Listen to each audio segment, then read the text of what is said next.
Lalu wanita ini bilang kalau suami saya dulu sangat dekat dengan dia, sampai sering menghina. Lalu saya sempat heran, kok wanita ini bersikap baik ya pada saya, padahal sebelumnya dia sangat arogan. Yang menyebutkan bahwa si pelaku bernama Annyeonghaseyo Chengdel, Yosurkim입니다. Welcome back to my YouTube channel. Nah, gimana kabarnya hari ini? Baik-baik aja dong ya. Dan buat kalian semua yang lagi dalam kondisi nggak baik-baik aja, keep fighting guys, don't give up. Well teman-teman, dalam video kali ini kita akan membahas tentang sebuah kasus yang menghebohkan netizen Indonesia, yaitu tentang penganiayaan terhadap seorang influencer yang bernama Afifah Riyad. Lantas bagaimanakah informasi selengkapnya? Yuk mari kita kepoin bersama-sama. Afifah Riyad merupakan konten kreator asal Indonesia. Ia lahir di Jakarta pada tanggal 24 Mei 2001, sehingga saat ini dirinya berusia 22 tahun. Wanita cantik ini telah menikah dengan seorang konten kreator juga yang namanya adalah Dery Fransakti. Mereka menikah pada tahun 2021. Tak lama setelah pernikahan tersebut, keduanya dikaruniai buah hati. Dalam kehidupan keluarganya sendiri, dia memiliki seorang saudara perempuan yang namanya adalah Kaldisila, dan ibunya diketahui bernama Bu Susan. Bersama dengan saudaranya, wanita berambut panjang ini membuat akun YouTube yang namanya adalah Bu Susan. Dan konten-kontennya ya konten random dengan keseharian mereka. Bukan hanya di YouTube saja, ia bersama dengan sang adik juga aktif di media sosial lain seperti TikTok dan Instagram. Dengan parasnya yang menawan dan juga talenta ini miliki, istri dari Fransakti itu berhasil terjun di dunia sinetron dan FTV. Ia juga sempat membintangi beberapa judul. Dan kini ia semakin aktif di media sosial dengan tak lupa juga menerima endorsement dari berbagai produk. Semenjak memiliki buah hati, kontennya kini lebih sering membagikan kisah sang anak dan juga bagaimana ia merawatnya. Oke, jadi itulah informasi mengenai Afifah Riyad. Dan kita akan membahas tentang apa yang terjadi dengan Afifah Riyad, yang mana baru-baru ini dirinya dikabarkan telah menjadi korban penganiayaan. Dan usut punya usut, hal itu dilakukan oleh mantan pacar suaminya. Kejadian ini berawal dari Afifah yang membela sang suami, yaitu Dery Fransakti, yang mana sang suami ini selalu disudutkan dan menjadi bahan konten pelaku kekerasan tersebut. Lewat klarifikasinya, Afifah menceritakan bahwa perempuan yang merupakan mantan kekasih suaminya itu selalu membahas seputar masa lalunya saat masih berhubungan. Dan untuk lebih jelasnya langsung saja kita baca seperti apa cerita dari Afifah. Mental dan fisik saya sudah membaik dan saya siap untuk menceritakan kejadian ini. Berawal dari mantan pacarnya suami membuat konten yang menyudutkan suami saya dan sering membuat konten yang membahas masa lalu mereka. Saya yang sangat tidak nyaman dengan kontennya membalas dengan konten yang bertuliskan, "Jangan ajari aku sabar, suami aku masih disindir terus sama mantannya." Lalu wanita ini menotis dan mengajak saya bertemu melalui DM Instagram pada tanggal 31 Mei pukul 15.45. Tetapi saya menolak. Lalu wanita ini memberikan nomor HP kepada saya untuk kita berbicara lewat telepon. Lalu percakapan dalam telepon tersebut dia mengakui kalau konten yang dia buat memang untuk suami saya. Dan dia bilang kalau dia pernah jalan dengan suami saya setelah saya dan suami saya menikah. Saya shock karena yang saya tahu suami saya selalu bersama dengan saya. Lalu wanita ini bilang kalau suami saya dulu sangat dekat dengan dia, sampai sering menginap di kosan wanita ini. Padahal saya tidak nanya. Setelah telepon saya tutup, saya sempat marah dan juga bertanya kepada suami apa yang wanita itu ucapkan kepada saya. Dan suami saya menjawab dengan tegas bahwa suami saya tidak pernah berhubungan via chat, apalagi bertemu dengan perempuan ini setelah kita pacaran dan juga menikah. Lalu pada tanggal 7 Juni pukul 19.25, saya sempat adu argumen dengan wanita ini lewat telepon. Saya sempat marah karena apa yang dia ucapkan tidaklah benar. Lalu dia sempat mengirim pesan ancaman, "Awas jadi bumerang rumah tangga kau ya." Lalu saya menjawab, "Kamu yang jadi bumerang rumah tangga aku. Suami aku aja jijik banget sama kamu." Lalu dia menjawab, "Hahaha, yakin kau? Ya nggak apa-apalah, setidaknya aku mantan dia yang nggak pernah dilupain dia. WKWK." Lalu di telepon tersebut dia bilang, "Coba aku tanya penginapan Wijaya dengan orang basket." Di mana penginapan tersebut tempat wanita ini check-in dengan suami saya sebelum menikah dengan saya. Dan saya tidak tahu tujuan wanita ini ngomong seperti ini ke saya untuk apa. Lalu pada tanggal 20 Juli pukul 15.51, wanita ini ngajak saya bertemu melalui DM Instagram lagi, di mana dia bilang ingin menyelesaikan masalah secara baik-baik. Tapi di situ saya sudah marah dari apa yang diucapkan kepada saya soal penginapan dan soal berbohong tentang dia jalan dengan suami saya. Saya sempat ngatain wanita ini di via chat Instagram tersebut. Lalu saya sempat heran, kok wanita ini bersikap baik ya pada saya, Padahal sebelumnya dia sangat arogan. Singkat cerita, kita itu janjian di suatu tempat makan daerah Jakarta Timur pukul 18.00 di lantai 2. Sedang suami saya sampai duluan. Tidak lama kemudian, wanita ini datang bersama dengan temannya.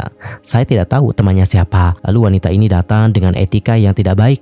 Mulai dari gestur tubuh dan matanya yang melihat saya dari atas ke bawah. Ketika dia duduk dan mulai berbicara, saya pikir kita mau mediasi baik-baik, tetapi dia tidak bisa diajak baik-baik. Saat pembicaraan mulai memanas, wanita ini memasang gestur dan ekspresi yang membuat saya tidak nyaman dan juga terancam, di mana dia memajukan badan dan wajahnya kepada saya. Dengan refleks, saya menjauhi wajah wanita tersebut.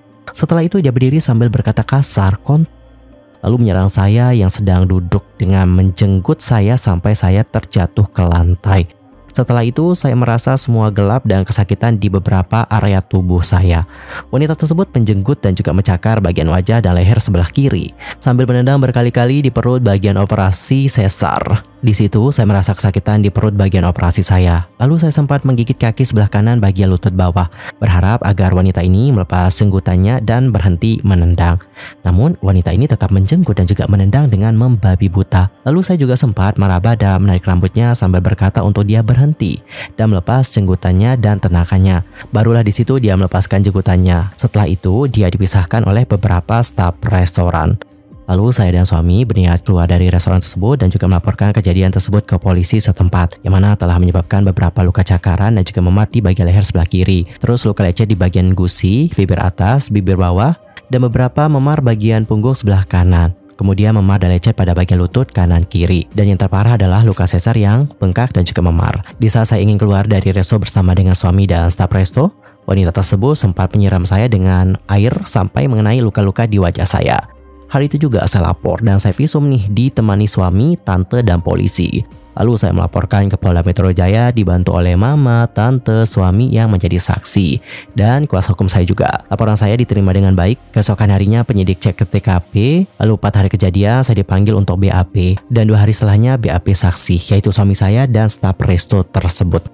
Saya sih berharap dari kejadian ini saya tidak dirugikan fisik maupun mental, mengingat saya memiliki bayi dan masih ASI. Dari kejadian tersebut, ASI saya berkurang drastis dari yang biasanya 1,3 liter per hari menjadi 230 ml per hari. Untuk teman-teman, saya mohon doanya ya agar laporan dan masalahnya cepat selesai. Oke teman-teman, jadi seperti itulah bagaimana kronologi yang sudah diceritakan oleh Afifah melalui Instagramnya. Selain Afifah, sang suami juga sudah angkat bicara. Sebelumnya, Deriria sempat dituding membiarkan saat istrinya diduga telah dianiaya oleh mantan pacar di depan mata kepalanya sendiri. Salah satu akun berkomentar, ini lakinya cuma jadi wasit kah sampai bininya kayak gini? Haduh.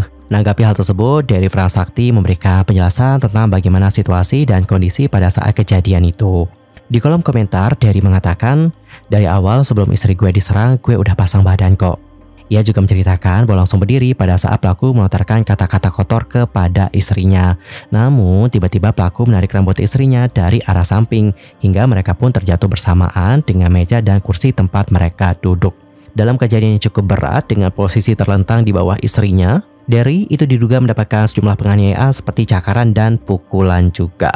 Lebih lanjut, ia menjelaskan, di posisi tiduran gue lihat istri gue dijenggut dan dicakarin. Saat itu gue langsung tarik tangan si pelaku dan gue lindungin kepala istri gue sambil gue bilang lepasin.